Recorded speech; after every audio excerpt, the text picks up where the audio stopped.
Than 45,000 people in New South Wales are under evacuation orders this morning as the flood emergency intensified overnight. Unrelenting rain continued across Sydney with some of the heaviest falls in the Hawkesbury causing river rises to go much higher than expected.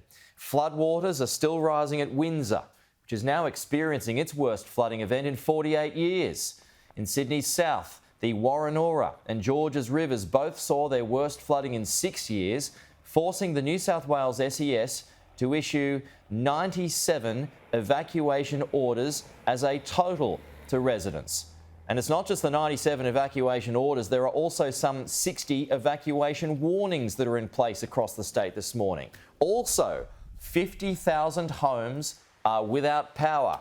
It is an emergency. So let's go to our Sydney reporter Rhiannon Elston, who is on the ground in Windsor in Sydney's west for us this morning. Rhiannon, what are the conditions like there now?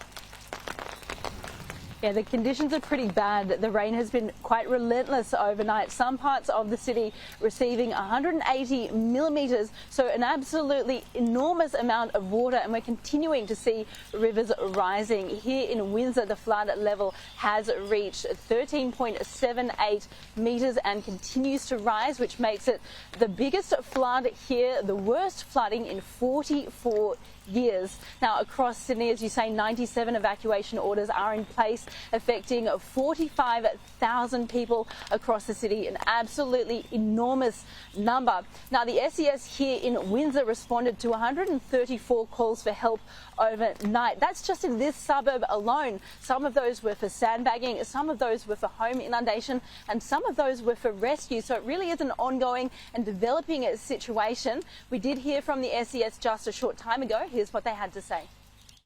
Certainly a significant increase in escalation. As we've been warning for a few days, this is a volatile situation, the weather and the levels of saturation in the ground. It doesn't take much rain for the situation to change, and we saw that yesterday afternoon, particularly on the Hawkesbury and Georges and Warrenora, where it did escalate overnight. We've got about 45,000 people that are under those warnings and orders at the moment, so it is increasing in risk.